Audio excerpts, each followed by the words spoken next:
setelah saya mengikuti proses hukum yang sangat melelahkan ini, mulai dari panggilan polisi dan penangkapan serta penahanan, hingga digelarnya persidangan sampai pembacaan pledoi pada hari ini, saya semakin percaya dan yakin bahwa ini adalah kasus politik yang dikemas sehingga hukum hanya menjadi alat legalisasi dan justifikasi untuk memenuhi dendam politik oligarki terhadap saya dan kawan-kawan. Sebelum saya buktikan dengan memaparkan berbagai indikasi yang menjadi petunjuk bahwa kasus yang saya hadapi lebih tepat disebut sebagai kasus politik ketimbang kasus hukum, maka saya memandang perlu untuk kembali menceritakan latar belakang semua kejadian yang saya hadapi sebelum dan saat serta setelah saya kembali dari kota suci Mekah ke Indonesia.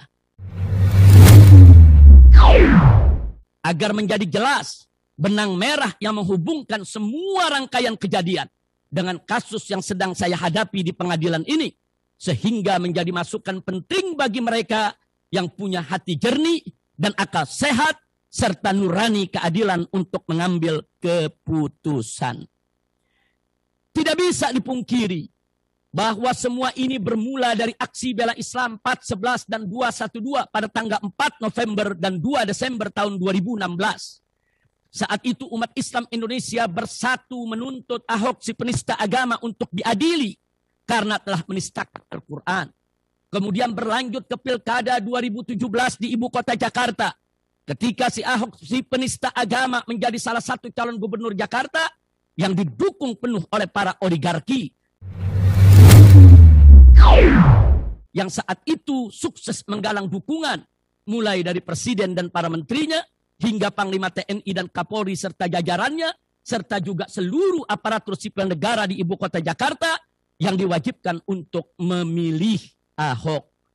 Kala itu para oligarki sangat yakin bahkan berani memastikan bahwa Ahok si penista agama pasti menang dalam Pilkada DKI Jakarta tahun 2017.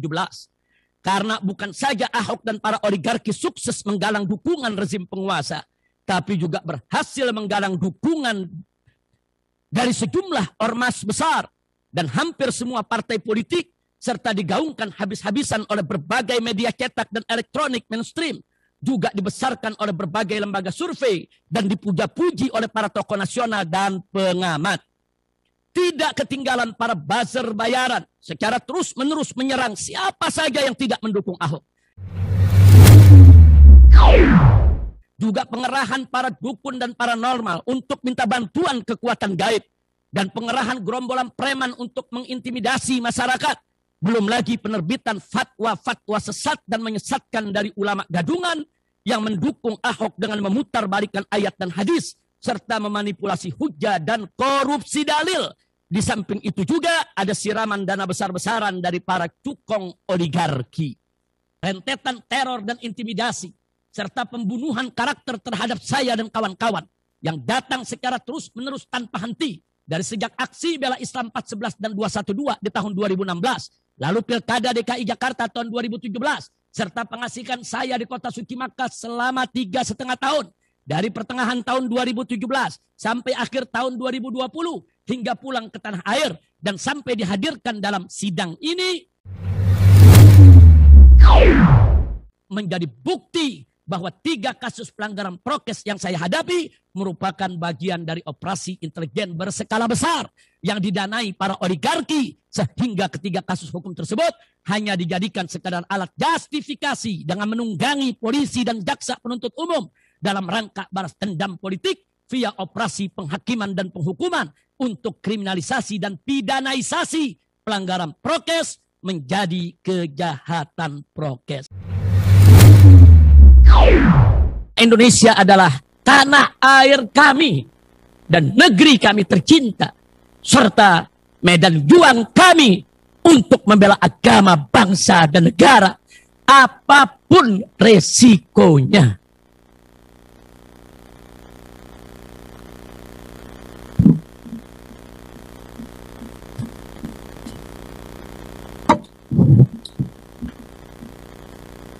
Dan selama pengasingan di kota suci Makkah, majelis hakim yang mulia, Kami sekeluarga juga terus diteror oleh operasi intelijen kita.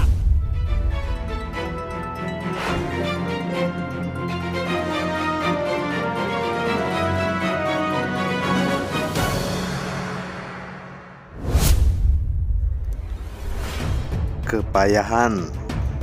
Rizik Syihab menangis saat baca pledoi.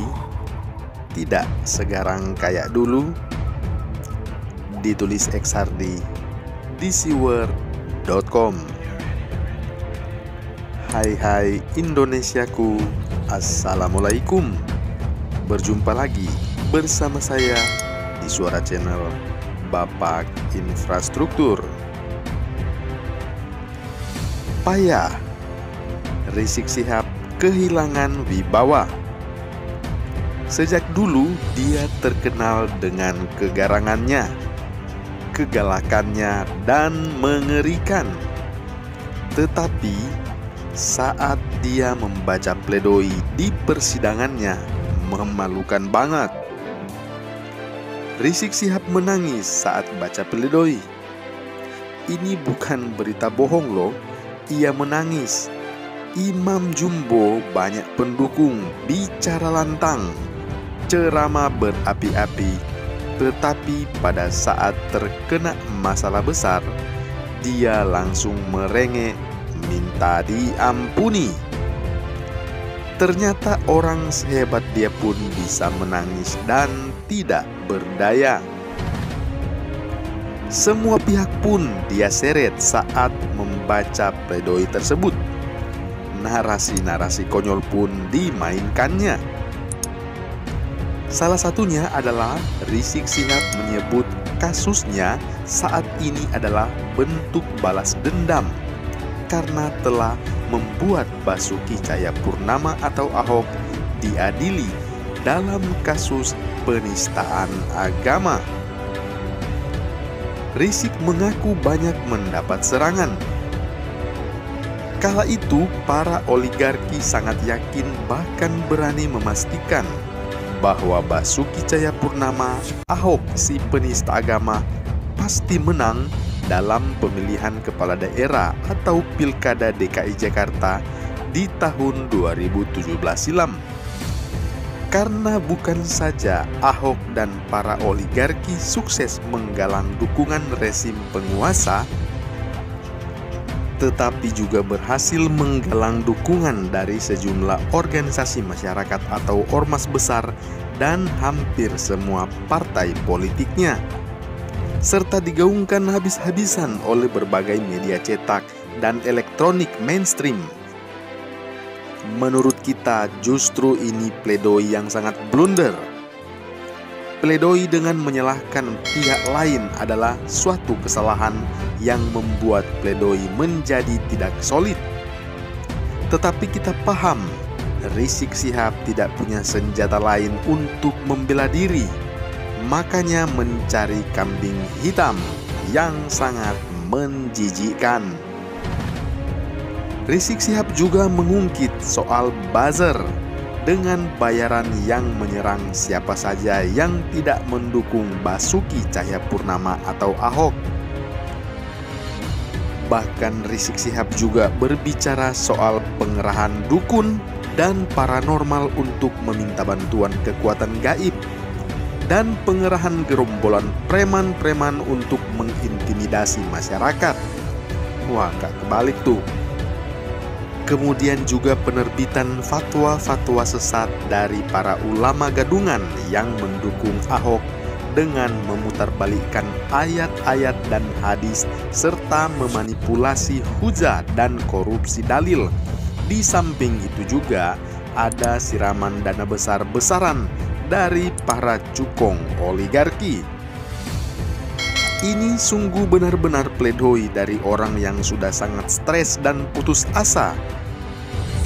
Orang seperti Rizik Syihab bisa bicara soal dukun, selalu membela agama, mengaku paling suci dan punya kapling di surga, masih kok percaya soal perdukunan dan fatwa sesat dari para ulama gadungan.